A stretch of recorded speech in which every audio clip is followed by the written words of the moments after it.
नमस्कार, मैं हूं मृत्युंजय कुमार झा। शाम के 5:30 बज चुके हैं और अगले आधे घंटे तक कमोडिटी मार्केट पर सबसे बड़ी कवरेज जारी है।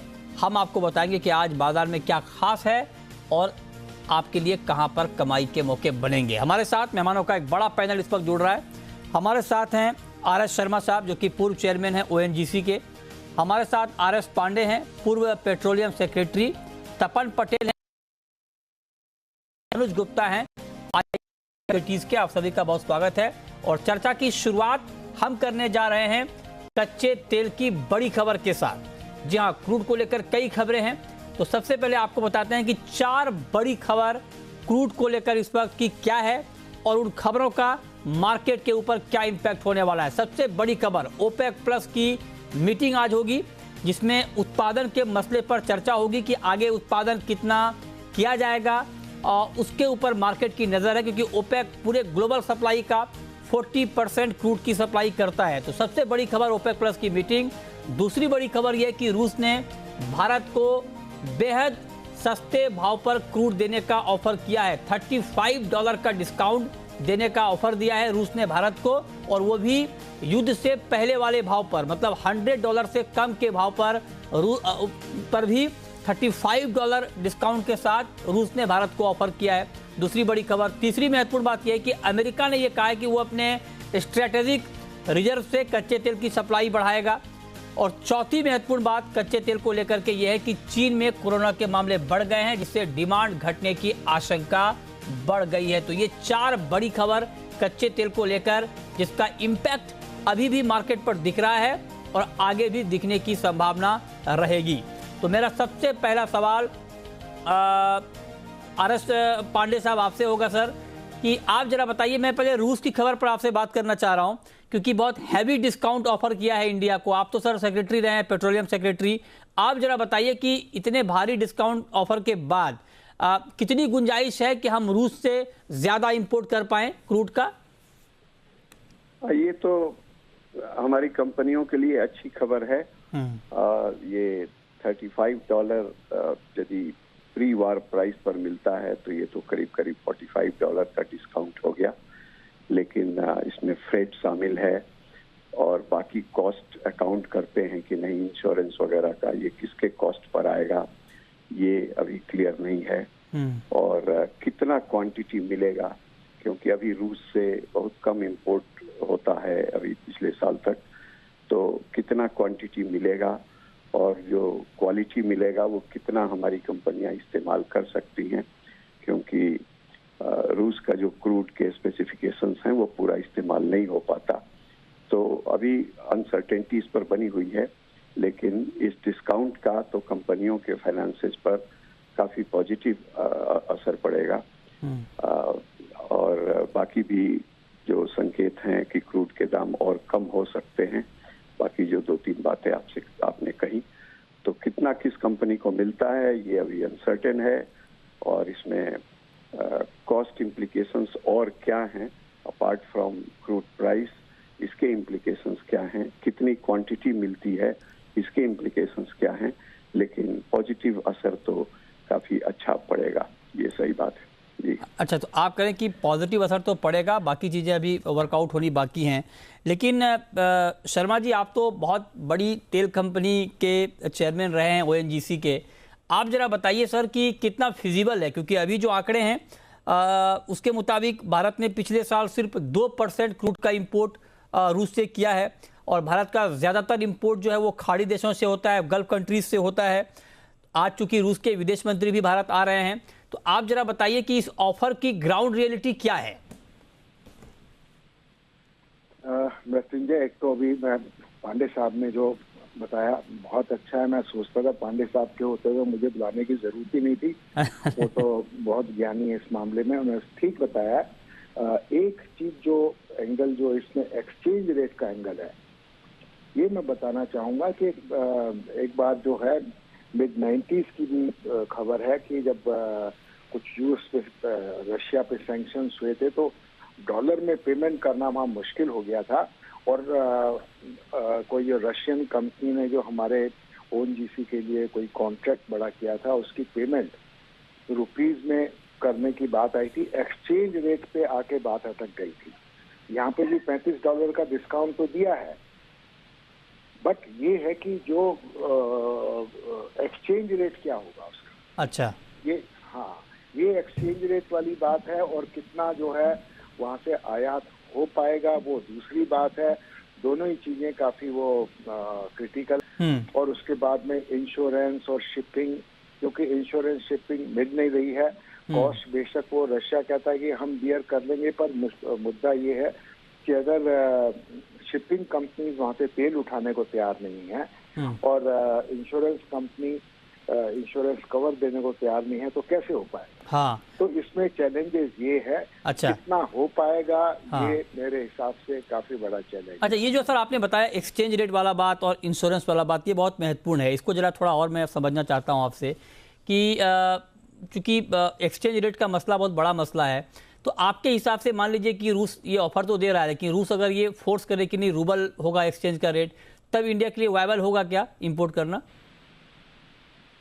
वही है, मतलब रूबल का एक्सचेंज रेट, अगर रशिया बोलता है कि जो प्री वॉर वाला जो एक्सचेंज रेट है डॉलर रूबल का, अगर वो एक्सचेंज रेट डिमांड करेंगे तो वो रेट तो आज वैलिड नहीं है ना। हाँ, ठीक बात है। तो उस हिसाब से बड़ा महंगा पड़ जाएगा। हाँ। और दूसरा ये है कि उस जो है फिर उसकी रेमिटेंस पेमेंट्स वगैरह करना बहुत बड़ा चैलेंज है इसका जो है। अच्छा। और मुझे ध्यान है वो टाइम में उनको पेमेंट करने में जो है ओनजी को कई साल लग गए। ओह, अच्छा। अभी भी ये चैलेंज बिल्कुल बरकरार रहेंगे। अभी बातचीत चलती है किस हिसाब से सेटलमेंट होगी, क्या समझौता हो पाएगा, ये अभी कुछ खुलासा नहीं है। अच्छा। बट इसमें ये है कि चैलेंज यही है कि ये एक्चुअल शिपिंग हो पाएगी और उसका भुगतान जो है एक्सचेंज किसमें रहेगा, ये सोचने वाली बात। अच्छा, ठीक है, ये तो कमर्शियल एंगल है। लेकिन पांडे सर, मैं आपसे जानना चाहता हूं सर कि एक तो कमर्शियल एंगल है, लेकिन दूसरा चूंकि हम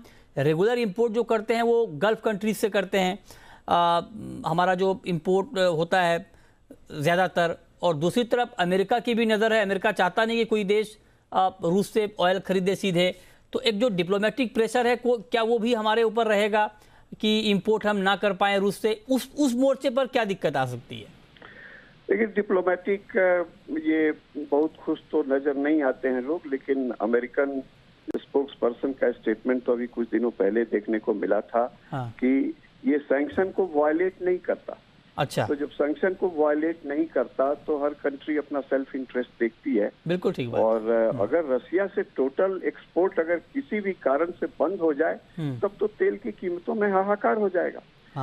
इसलिए इजी सब्स्टिट्यूट तुरंत ऑन शॉर्ट टर्म बेसिस तो है नहीं, क्योंकि रसिया से काफी तेल बाहर जाता है। तो ये सबके इंटरेस्ट में है कि वो तेल बेचे और जो जितना खरीद सके उसको ले ले, और इंडिया तो खरीदना चाहिए।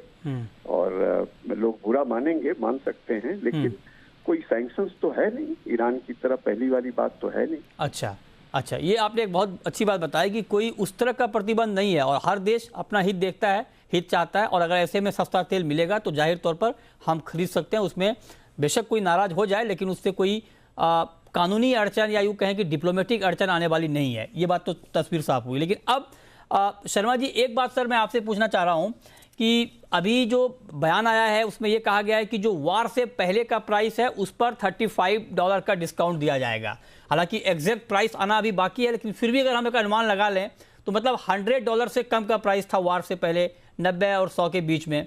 अगर 95 भी पकड़ लें सर, उसमें अगर $35 का डिस्काउंट मिलता है तो $60 के आसपास का प्राइस हुआ, और ग्लोबल मार्केट में भाव 110 108 के आसपास है। तो मतलब आप समझिए कि करीब करीब $50 का गैप होगा सर। इतना बड़ा डिस्काउंट मार्केट प्राइस के ऊपर मिल रहा है। अगर थोड़ा बहुत एक्सचेंज रेट में अगर दिक्कत भी हुई तब भी ले लेना चाहिए क्या तेल? तभी बहुत सस्ता पड़ेगा हमें। बिल्कुल लेना चाहिए जितना, ये तो पांडे साहब ने एकदम सही बताया। लोग बुरा मानेंगे पर ये सैंक्शंस के अंदर कवर नहीं होता है। और हमारी यहाँ पे भी देखिए, ये जो प्राइवेट रिफाइनरीज हैं, खास करके ये जो रिलायंस वाली जो है वो वहाँ से नहीं ले रहे हैं, पर जो सरकारी जो कंपनियां हैं, IOC, SPC, BPC, MRPL, तो ये सभी कोशिश में है और सभी कोशिश में लगे भी हुए हैं कि वहाँ से सस्ते में वो तेल खरीद सकें। अभी कोई समाधान नहीं हुआ है शिपिंग का और इंश्योरेंस वगैरह का, पर कोशिश में सभी हैं। सभी ने अपने वो जो रशियन क्रूड को खरीदने के अपने वो टेंडर्स वगैरह जारी किए हुए हैं। अच्छा, ठीक है। अच्छा, एक बात पांडे जी आपसे मैं ये पूछना चाह रहा हूँ, क्योंकि मतलब इंडिया का जो रोज का कंजम्पशन है सर क्रूड का, वो करीब करीब मेरे ख्याल से 4 मिलियन बैरल के आसपास का है। आप करेक्ट करें अगर इसमें कुछ गलत हो तो 5 मिलियन बैरल के आसपास है रोज का कंजम्पशन। ये समझिए 5 मिलियन के करीब है। 1 मिलियन के करीब प्रोडक्ट एक्सपोर्ट हो जाते हैं, तो नेट 4 के तकरीबन ही बैठता है कंजम्पशन है। ठीक है, तो अगर सर 4 मिलियन बैरल का हमारा कंजम्पशन है और अगर मान लीजिए सब कुछ ठीक ठाक रहा, डील हो गई, तो फिजिबल कितना होगा, कितना हम इंपोर्ट कर पाएंगे रूस से? मतलब क्योंकि रिजर्व कितने दिन का रखना होता है, क्या पूरा पैरामीटर होता है, ये जरा अगर आप समझा पाए इंपोर्ट का तो। बहुत अनसर्टेन है। अभी जो खबरें आ रही हैं वो 15 मिलियन बैरल्स की आ रही है, तो ये तो 4-5 दिन के कंजम्पशन की बात है। On a long term basis कितना वो दे पाएंगे, और उनकी जो क्वालिटी ऑफ क्रूड है वो हमारे रिफाइनरीज के लिए बहुत सुटेबल नहीं है। अच्छा। और हम लोग अभी बहुत कम लेते आए हैं रशिया से, तो उससे जब ज्यादा मिलेगा तो वो भी एक दिक्कत है। तो अभी काफी कुछ अनसर्टेनिटी है, लेकिन मुझे नहीं लगता कि एक सब्सटेंशियल पोर्शन हम रशिया से ही लेने लगेंगे, ये मुमकिन नहीं लगता सभी फैक्टर मिला जुला के। तो कंपनियों को राहत जरूर होगी, और ये $30-40 $50 का अगर डिस्काउंट मिल जाए तो ये बहुत अच्छी बात है, बहुत बड़ी बात है। लेकिन शर्मा जी भी बता रहे थे कि अभी बहुत अनसर्टेनिटीज है, कितना ले पाएंगे, लेकिन बहुत ज्यादा quantities on a long term basis तो हम नहीं ले पाएंगे, ऐसा नहीं लगता। अच्छा, तो आप कह रहे हैं कि बहुत ज्यादा क्वांटिटी हम लॉन्ग टर्म में नहीं ले पाएंगे क्योंकि बहुत सारी अड़चनें होंगी। क्वालिटी का आपने जिक्र किया, तो शर्मा जी क्वालिटी तो सर रातों रात ठीक होगी नहीं, तो क्या वहां पर कुछ कॉम्प्रोमाइज करना पड़ेगा, या अगर मान लीजिए कि इंडियन कंपनियां कॉम्प्रोमाइज करती हैं तो रिफाइनिंग पर क्या इम्पैक्ट होगा?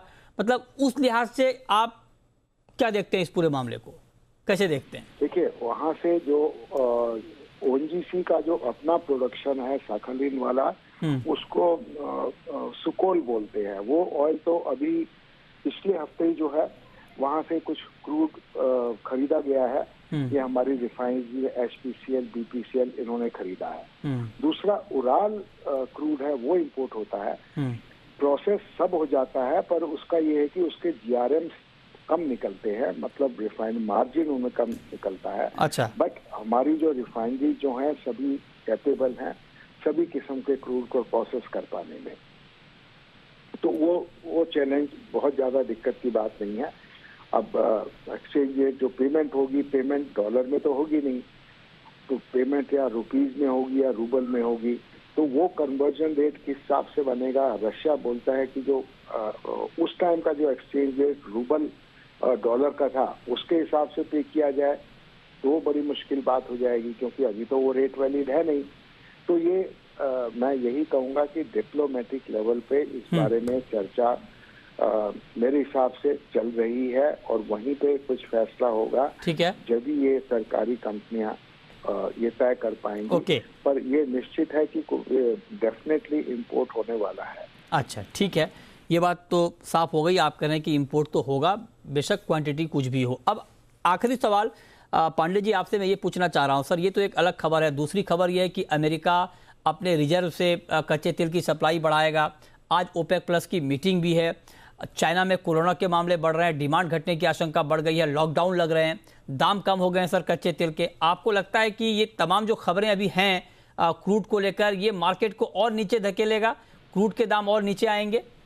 जी, ये जो तीनों फैक्टर आपने बताए, यदि ओपेक से सप्लाई एक्सपेक्टेशन से थोड़ी ज्यादा बढ़ जाती है और चाइना का डिमांड कम हो जाता है, और यूएस भी थोड़ा ज्यादा रिलीज करता है अपने स्ट्रेटेजिक रिजर्व से, तो इन सब का सॉफ्टनिंग इफेक्ट पड़ेगा क्रूड के प्राइस पर। अच्छा। अभी पिछले कुछ दिनों से नीचे आ रहा है, थोड़ा और नीचे जाने की संभावना है। अच्छा। लेकिन अब कितना दिन लॉकडाउन चाइना में चलेगा और कितना ये दे पाएंगे ओपेक का, इस पर काफी अनप्रिडिक्टेबल सिचुएशन है। ठीक है, लास्ट क्वेश्चन, यही क्वेश्चन आपसे भी शर्मा जी, आपके हिसाब से क्रूड का प्राइस अब क्या होने वाला है ताजा हालात के बीच? इस बारे में कई बार हमारी बातचीत होती रहती है और शायद मैं कुछ वो पेसिमिस्ट मेरे व्यू लगते हैं, पर अभी तक आप देखेंगे कि जो मैं असेसमेंट होती ठीक ही निकलती है। मेरे हिसाब से हमको नहीं, बिल्कुल सर, रेट गिरने की बहुत ज्यादा उम्मीद करने की जरूरत नहीं है। अगर अभी तक वो कहते हैं यूएस का यह था कि 60 मिलियन तक वो जो रिजर्व रिलीज करेंगे, 50 तक कर दिया है और करेंगे। दुनिया में डेली की कंजम्पशन 100 मिलियन बैरल्स की है, तो वो मिनिस्ट्रूल है, बहुत कम उसका असर होने वाला है। That is number one thing. China वाली सिचुएशन जो है, it is a forced lockdown. Okay, जो फंडामेंटल्स जो हैं, प्लीज मैं बार बार फंडामेंटल्स की बात करता हूँ। फंडामेंटल्स ये है कि ये सप्लाई कैपेसिटी नहीं बढ़ रही है, नई इन्वेस्टमेंट्स नहीं हो रही हैं जी, और जी, डिमांड बढ़ रही है, तो उसके रहते मुझे बहुत ज्यादा उम्मीद नहीं है कि प्राइसेस क्रैश होंगे। ठीक है, बहुत शुक्रिया शर्मा जी आपका और पांडे जी आपका डिटेल में कच्चे तेल के ऊपर बात करने के लिए कि जो ताज़ा डेवलपमेंट है इसके बीच क्रूड का प्राइस होगा क्या। ठीक है, चलिए आगे बढ़ते हैं। ट्रेडिंग के लिहाज से अनुज जी बताइए, आज के लिए कोई ट्रेड कच्चे तेल में? मृत्युंजय जी देखिए, क्रूड का भाव कंटिन्यूस नीचे आता हुआ दिख रहा है, तो ट्रेडिंग पॉइंट ऑफ व्यू से बिकवाली की ही सलाह रहेगी। हमें लगता है कि करीबन 7,800 के आसपास बिकवाली कर सकते हैं। 8,050 का स्टॉप लॉस लगा है, टारगेट नीचे करीबन 7,500 तक हो सकता है। हमारा मानना है इंटरनेशनल मार्केट में जल्दी ही हम WTI का रेट $97-96 तक देख सकते हैं और ब्रेंट $102 से लेकर $100 तक के लेवल दिखा सकता है। तो सेलिंग प्रेशर कंटिन्यू है और यहाँ पे बिकवाली का ट्रेड रहेगा। ठीक है, चलिए अब शुरू करते हैं सवाल और जवाब। पहला सवाल है कैलाश चंद्र मोदी का सदलपुर से, पूछिए कैलाश जी।